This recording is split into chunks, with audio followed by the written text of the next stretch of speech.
Good morning, good afternoon, and good evening, everybody. We are in round 10 of the World Championship match between Jan Nepomniachtchi from Russia and Ding Liren from China. As we enter round 10, Jan Nepomniachtchi still enjoys a slight lead. It's 5-4 in his favor as we enter round 10. Fabi, first of all, good morning, good afternoon. You are currently in Spain. You are fresh off a commentary from round 10 on chess.com. Tell us how that went and what are your insights after this round 10.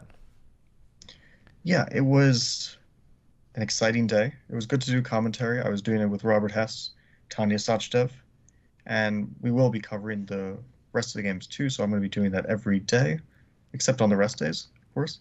And the players had another tough fight for us. And so, to preface the game, in the previous game, Jan had the white pieces, Ding had the black pieces. It had been a tough draw where Jan was pressing the entire day, the entire game, and you guys can check out our recap of that.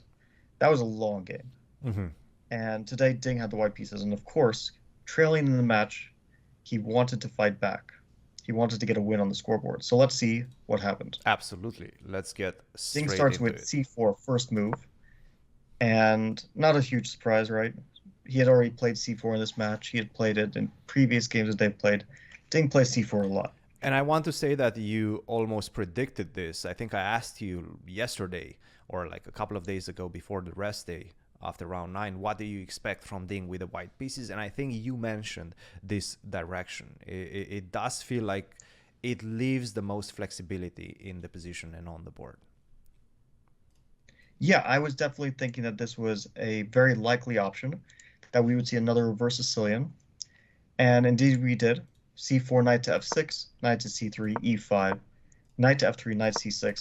And here we have seen that in the previous game that I played in this position, Ding had played the move e3, and he won that game. Bishop b4, queen c2, bishop takes c3, bc3. Excellent game that he won. The reason why I thought that this could be an area where Ding was going for again is because White has a lot of options here. White can play e3, White can play e4, White can play d3. The main move is g3. For example, Magnus Carlsen played d4 recently, quite a few times. For example, against Hikaru Nakamura in a match, he was playing d4 quite a bit, and he played in an Armageddon game, of course, where we're not saying that Armageddon and Classical is the same type of chess. To be fair, d4 is not really a super dangerous move from a theoretical point of view, and neither is, like, for example, d3 or a3. We saw that queen c2 was played in the training games that are rumored to be between Ding and Rapport, although we don't know for sure, of course. But queen c2 was played a lot, and we kind of talked about that a bit in the video where we spoke about the supposed leak, right? Yes. But today, Ding did not go for any of those moves. He played one of the main moves. The problem with this move queen to c2 is that not only we discussed it, but I think also Anish tweeted about it. That tweet made the rounds as well. And I think a lot of other people, prominent people like Hikaru might have touched on this subject as well and covered queen to c2. Definitely something that the players were most likely aware of. Yeah, it's a move which was kind of known a little bit because I played it a bit back in the day. I beat Sergei Karyakin twice with it in Blitz and Rapid, to be fair. Yeah. But the hope is that, of course, years later, people just forget that queen c2 is a possibility because computers don't like it. It doesn't look super dangerous. It looks a bit artificial. That being said, it could be a try, but of course, once those games go out there, it's no longer really going to be a try. We can only speculate if Ding would have wanted to play this if not for the leak. Yeah. But to be honest, I don't think so. I think it's still not really a move you play in a world championship. Anyway, instead Ding played e4. He played e4. So one of the main moves along with g3 and e3, e4 is one of the main moves. Here there's a branch. The move bishop to b4 is usually played among top players, and it continues d3, d6, a3, bishop c5, b4, bishop b6. And here in this position, White has many moves. I played this recently against Hikaru Nakamura. Hikaru himself played against Wesley So, and Wesley So himself played against some people. So we have this sort of carousel of different players playing it against each other with both sides and so on. Yeah. If I look at the database, it seems like Nodirbek Abdusarov is one of the main proponents of this line Yeah. with the white pieces, and I also see games by Jan Nepomniachtchi. Yeah. So it's definitely a big position. Instead, Jan decided not to play bishop d4, to play bishop c5. And bishop c5 is a move which, if there is no tactical issue with it, it's better than bishop b4 because, as we saw in the line with bishop b4, the bishop drops back anyway. So bishop c5 is just a preferred version. If white plays, for example, bishop e2 here, or some sort of LB move, black just gains the tempo by playing bishop c5 in one go. Yeah. You don't have to worry about the pawn storm on the queen side, which not necessarily intimidates the bishop, but restricts the bishop somewhat. Yeah, exactly. So in a vacuum, bishop c5 is the best move. Yeah. But it does come with the downside that white has the option of knight takes e5. As Ding played, as Magnus played against me in 2019, and I can, name a list of other top players who have played knight takes e5. It's definitely one of the main moves.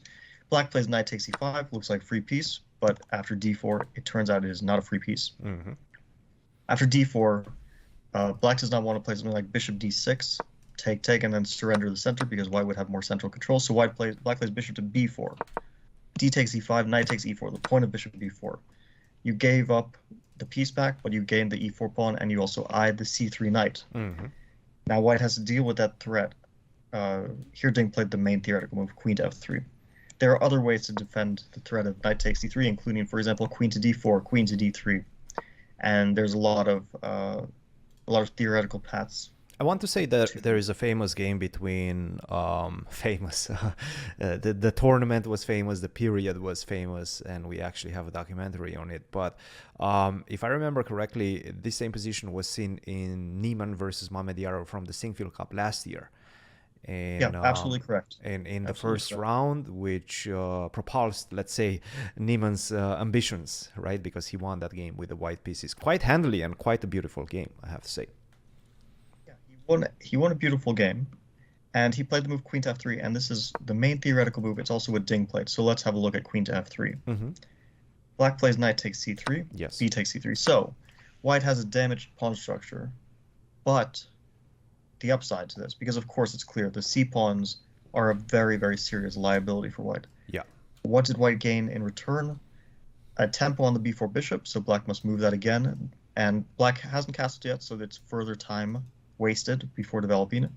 The e5 pawn is for the moment a very powerful pawn. It basically cuts the position in two so that black's pieces cannot easily get from the queen side to the king side, and black cannot easily play d6 without having to calculate e takes d6, and black can't put the queen on f6 and so on. So this pawn is very powerful. If it was on e4 here, black would be better. Yeah. But the pawn on e5 is very powerful. Also opens up the b1 h7 diagonal, so whenever you come with some sort of a short castle, bishop d3, queen e4 ideas to weaken up your king side definitely start looking quite tempting. Yeah, so in this position, usually wherever the bishop moves, white would consider the possibility of queen to g3. For example, bishop t7, queen g3.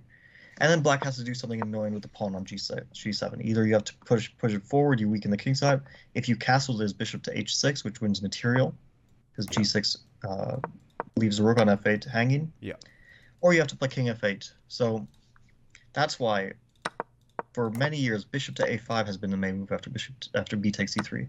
The reason why is because if here queen g3, yep, there's no longer really a threat to the g7 pawn because bishop takes c3, and this allows a number of things. One is that you can even castle here because bishop h6 allows bishop takes c3. The other thing is you can even leave g7 hanging because queen to e7, for example, if white takes, there's bishop takes c3 followed by bishop takes e5. So that's why the bishop goes on a5, to discourage queen to g3. And the game you mentioned, the game Niemann against Shakhriyar Mamedyarov, Hans Niemann, white pieces. He played bishop to f4, short castle, and then he castled long. Yeah. And this is originally an idea of Magnus Carlsen. The first game was played, Magnus played it against me in 2019, and it was a surprise for me when he played it against me in the Grand Swiss in Isle of Man 2019. Yeah. Castle long, I was completely on my own. I played the move queen to e7, threatening queen to a3 check, king to b2 to cover that, rook to b8, with the idea of trying to break open the queen side with b5. And here, the correct move, I don't think Magnus played this. I think he played bishop d3, but the correct move was queen to e3. So he kind of, uh, the theory wasn't fleshed out, and he didn't know the correct response in his preparation. So he played bishop d3, and the game was eventually drawn. I think it was a kind of correct game. Yeah, yeah. But then they found out that you can play queen to e3, and this is what Hans played instead of bishop d3. What's the idea? If b5, then c5. And then if b4, then c4. And then if b3, then a3. And you just want to keep that pawn on b3. Why you don't want to you take on b3 because then you'll have bishop to b4. You want to keep the pawn on b3 to cover your king. And this was actually played in the game Jan Nepomniachtchi against Levon Aronian. There were other games as well. He won that game brilliantly with the white pieces. So he knows his position from both sides. And instead of b5, Shahryar played, I think, another move. I don't remember exactly what, but he didn't play b5 and he lost that game. And that was Perhaps also brilliant. bishop b6 or something like that. Yeah, a lot of people have won brilliant games with the white pieces in this line, as we see. So, going back, yes, Jan wanted no part of this, and we know that Jan, he knows the line well, and he surprised Ding here with the move 9 bishop c5. Yes, it's the second line of the engine, and Ding was surprised. He started to think here, and he said after the game, "I didn't know this move." That has to come as a shock because, I mean, we're still very early in the trenches of theory, and bishop c5 has to be considered, especially when you're preparing for a world championship match.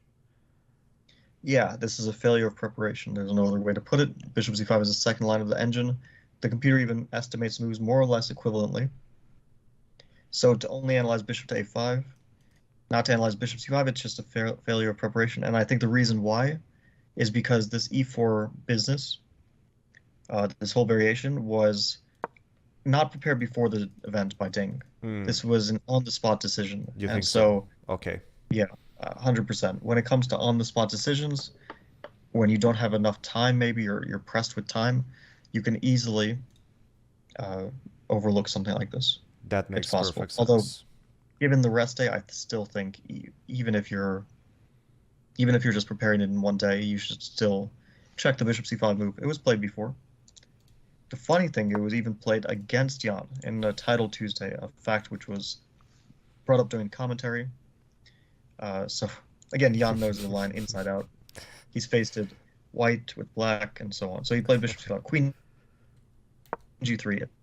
Yes. Like now, if castle, it's bad because of bishop to h6. Yes. So he played king to f8. Again, a tempo.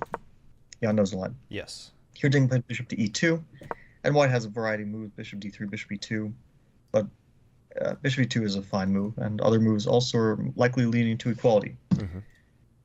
So black's king is misplaced. On the other hand, white has not really developed fully, and black is in time to strike in the center with d6 after bishop d2. The point, if white castles, and queen to e7, and you can't take on d6 because of bishop on e2, so you have to deal with this very annoying pin on the e-pawn. That's why Ding played bishop to f4. Here Jan continued with queen e7, a fine move, although h5 is also a move suggested by the computer. And now if white castles again, like takes on e5, bishop takes e5, and f6, again exploiting this pin, bishop c7, queen e2. And I was pointing this variation out in the commentary. Whichever white rook goes to e1, white could maybe hope for some sort of compensation based on bishop d6 and rook e1 combination of things. But for example, rook f to e1, black doesn't try to hold on to the piece. Simply queen takes f2 or bishop takes f2, trade everything and simplify to a equal obstacle bishop endgame. Yeah. Yeah, king f7, That's bishop why Ding e6. I shouldn't have any problems holding this. Black's is even slightly better here, but a draw. That's why Ding didn't go for this. He played rook to d1, move 13, threatening the d6 pawn, saying, okay, take on e5, I dare you, I'll take back, I'll attack g7 and c7 and win a pawn. Yes. Here Jan played the correct move, and he already knew this. He played h5, and I'm sure he knew this, and the reason I'm sure is because it was played by him. By him? He had played with the white pieces. Oh, wow. Well, he played with the white pieces in this Title Tuesday game that was mentioned against Jose Gabriel Cardoso. And yes, his name is actually Cardoso twice. This is to be believed. Yeah, And definitely. No problem with that. his opponent played h5, absolutely correct. H5 was played. What's the idea? To play h4 and to encourage you to take on d6. He's saying, I want you to grab the pawn because after ed6, cd6, bishop d6, queen d6, black has a number of decent moves. For example, bishop to e6 or bishop to f5. We will very likely go into an endgame where white's extra pawn is compensated by the doubled c pawns, and black's rooks will go to the c file, attack c4, and white will not be any better. Black will have enough compensation for equality. Yeah. Just because of the weakness of those c pawns. Yeah. Ding played a good move, short castle. Jan continued h4. Ding played queen to d3. His point is that you can't take on e5 because of queen to d8. Yes. Don't want that with black because then you would Not a lose the rook checkmate, on but h8. you lose the rook on h8, which is quite problematic, of course. It looks like black is under a lot of pressure. Mm-hmm.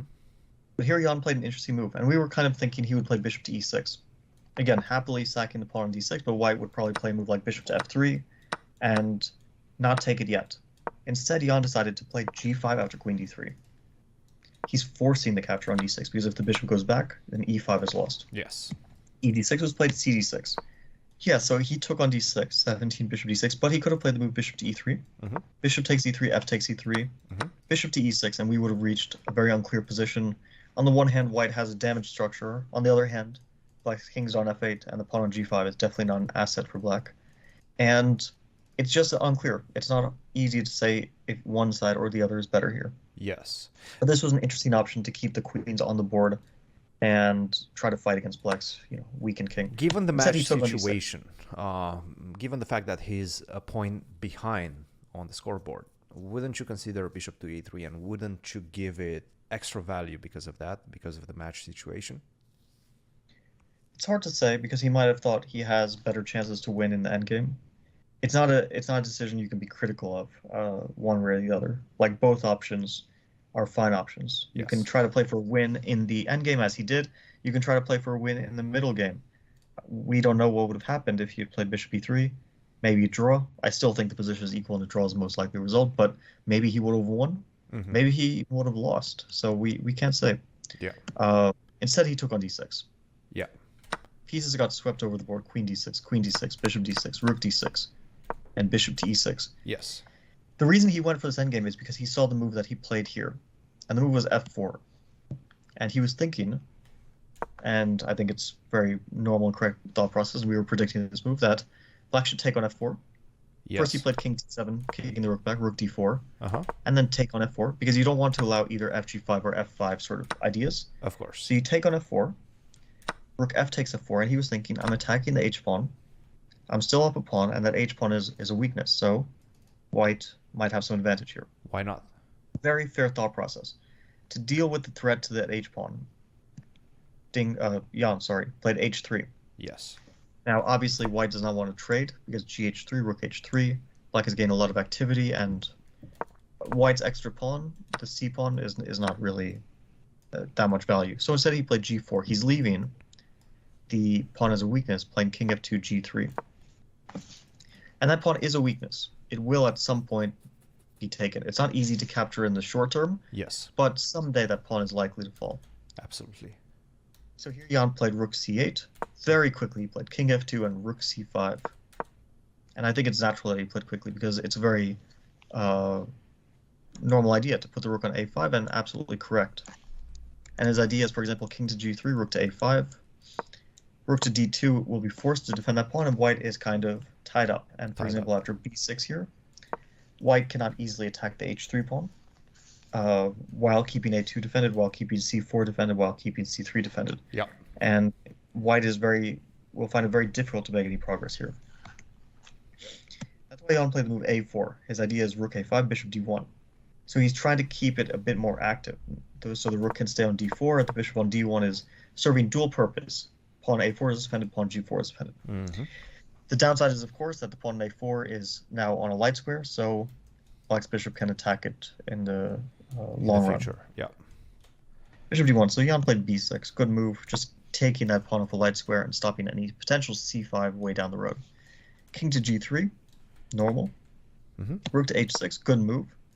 Again, the idea of this, we will see, is that in case white plays rook d to e4 in some future position, with the idea of rook to f5, because you really want to trade that rook to a5, which is so strong. Yeah. Then black will be able to answer rook d to e4 with king to f8, and with the rook on h8, this would lose the e6 bishop to rook takes e6. So, for example, instead of rook h6, I play rook to h7. Rook d to e4 is actually very dangerous for black because rook f5 is threatened. King to f8 is not possible because rook takes e6. And if you want to put your king in the center like king d6, it's possible, but it's dangerous because the king is now very vulnerable to checks. So rook h6, excellent move by Jan. Yes. Rook f to e4. And he actually played it really quickly. And we can see it on the screen as well. We now have the clocks in the layout. You can see that he only spent 40-something seconds on this move, rook to h6. Yeah, he grasped the essence of the position for sure.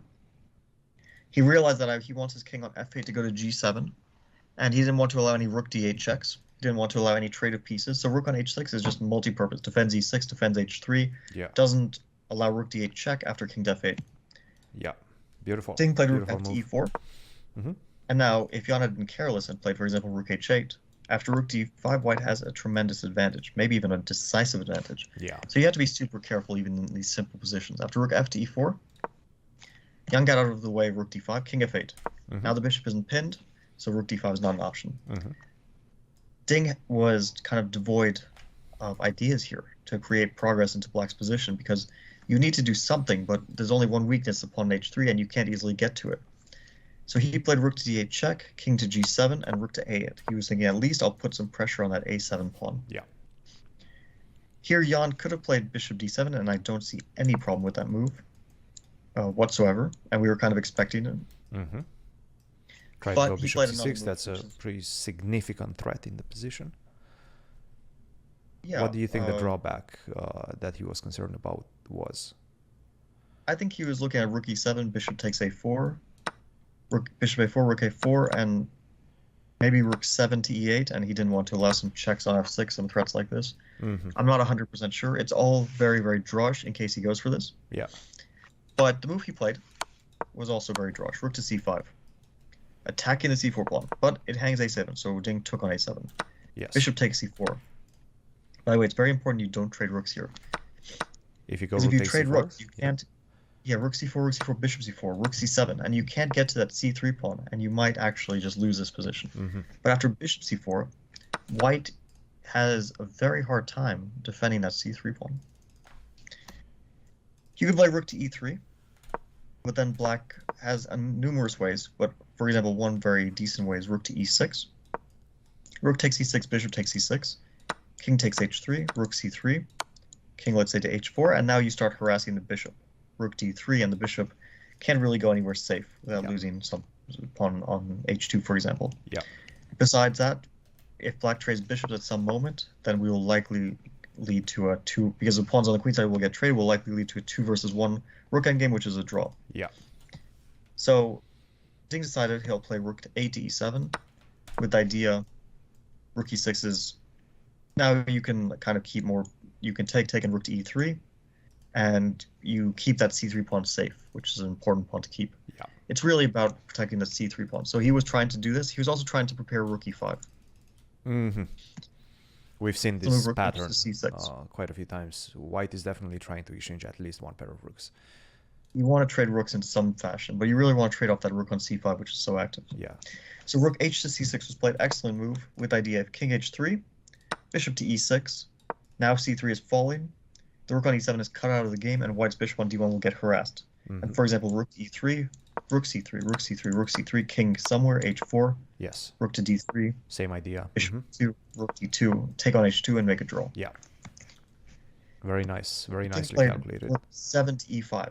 Trying to trade off rooks, as we saw. But here, Jan found a little tactic. It's not a necessary tactic, but it's quite important if you want to end the game immediately. So rook e5, rook e5. And rather than playing some bishop e6, rook e3, which would have been dangerous for black, He played the excellent move bishop to b3. Very nice. Attacking the bishop, white has to take. I mean, there's other sensible moves. Rook takes c3. That's the point. The check wins the bishop back. King goes to h4. Rook takes b3. Material equality is established. But For then the Ding had moment. this little try. Rook to b5. Yes. Thinking would lose the game. And this would be a shock in a world championship match. A takes b5, king f6, king h3. Black's king can run for the b pawn, but king e5, king g3, king d5. Then white's pawn runs h4, and black is not in time You're to just both win the simply b pawn and get him back to the h pawn. way too far. Yes. This For will be white. an easy win for white. But Jan, of course, recognized that. He quickly played rook to a3. Rook takes b6 was played. Rook takes a4. King takes h3.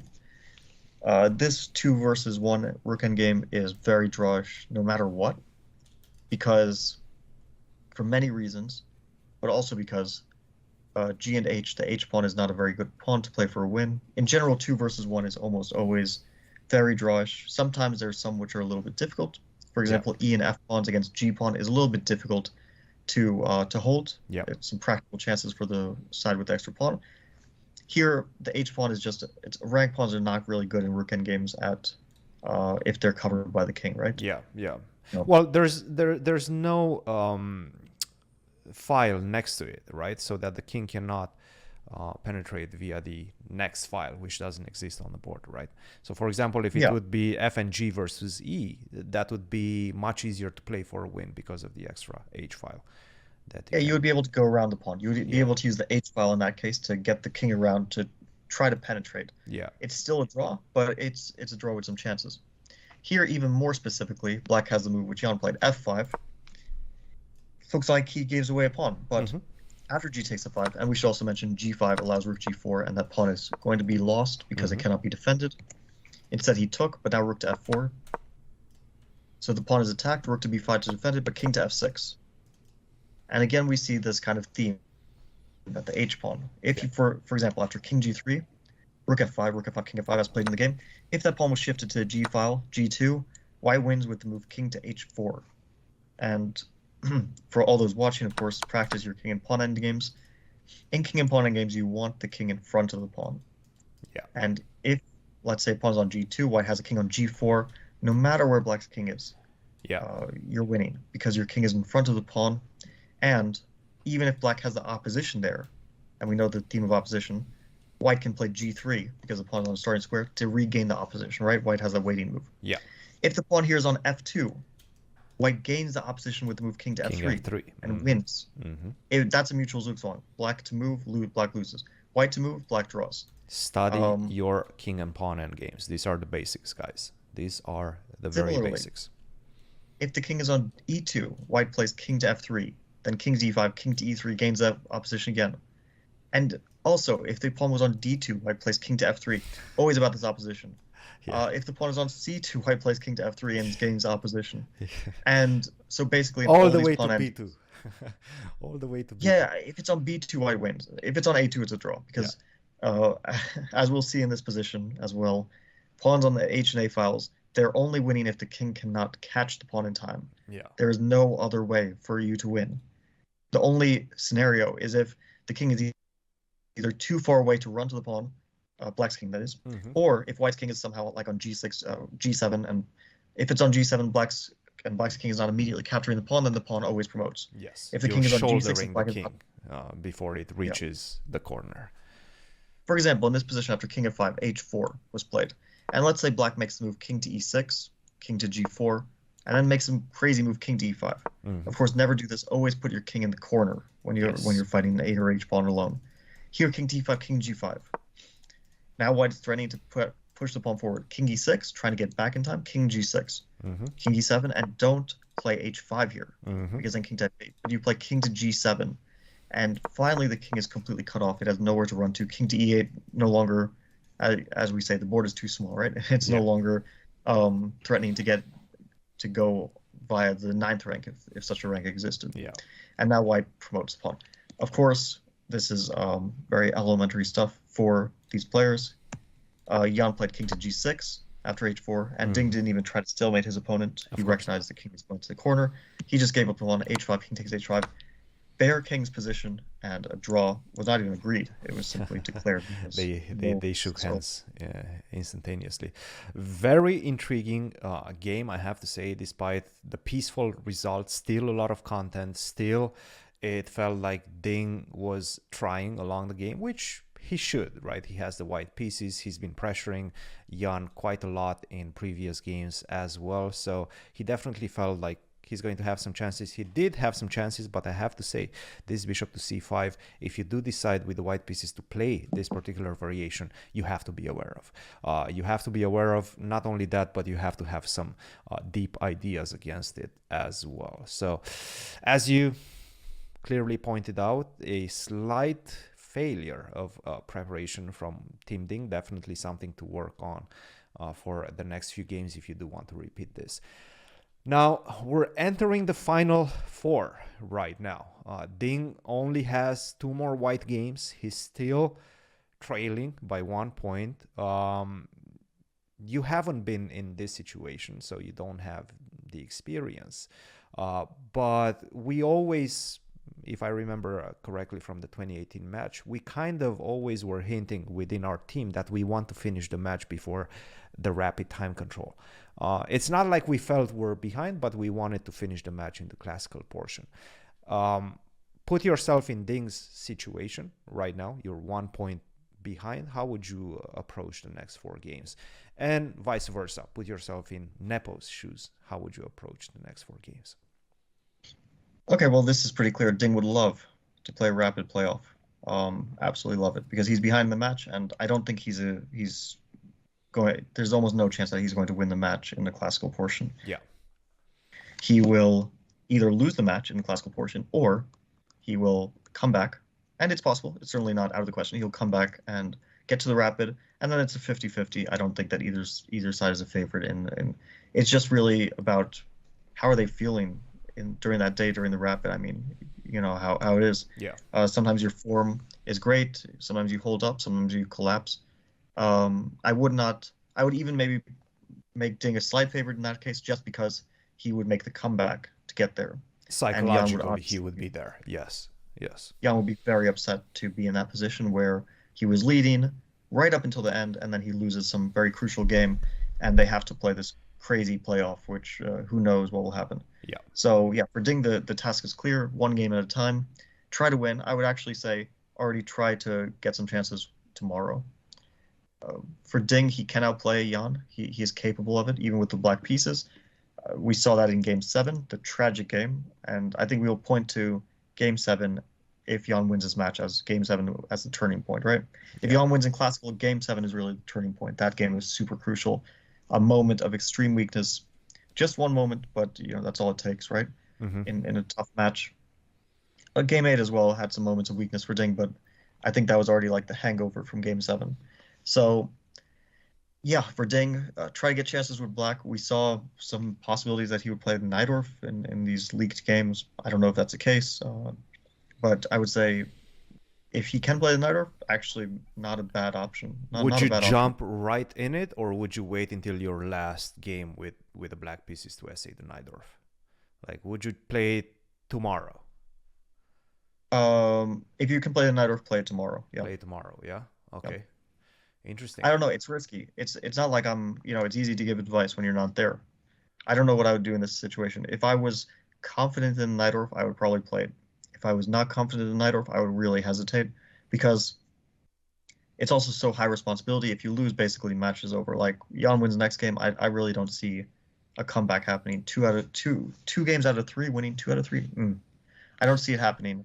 So he doesn't want to lose. I mean, still with 2 whites, he definitely has decent chances to make a comeback. And if, let's say, you draw with black and then you draw with white, then you can think, okay, I'm going all in with black at this point. Mm-hmm, mm-hmm. Maybe that's the point. Yeah. So I don't know if this is the all-in moment, but I would start to consider this as, let's start to take a little bit of risk, because you only got 1 shot at this match. I mean, if you lose a match, you can always try to qualify for the next one, but this is a golden opportunity playing this match. So you don't want to go out meekly. You want to go out fighting if that's the case. If If you lose, then at least you went out fighting. You don't want to just make 4 short draws. That would definitely be a sad way to go out for sure. Yeah, definitely Um, try to go out on your shield. Has to be the strategy for Team Ding right now. Nepo and Team Nepo must be, content, but definitely cannot rest on their laurels as we enter the last stretch of this match. Just an incredible match so far. Lots of content, lots of fighting chess today. Much more of a peaceful affair, but we've seen how much content it was involved in the opening phase, but also in the endgame phase when the material seemed limited. Lots of exciting and interesting chess, Fabi. Thanks a lot once again for the commentary. We have yeah, I'll just another make a little game prediction. tomorrow. Yes, please do. Tomorrow, okay, we'll see you guys tomorrow because I'll be doing commentary and then we will do a recap after. And I'm predicting a crazy game. I don't know what will happen. I don't know Okay. who will win. It might even be a draw, but I'm predicting some fireworks. I really think that tomorrow is the day. It's the culmination of a lot of tension building up. And it's not like it's going to be the final day of the match, but it's going to be a mini explosion of tension. And I'm sure the chat will also make jokes about that. Uh, but yeah, I'm expecting some fun stuff to happen tomorrow. The culmination of tension. Leave your comment in the chat below. What do you expect from these two players tomorrow? Fabi, thanks a lot. See you tomorrow. See you tomorrow. Bye bye, guys.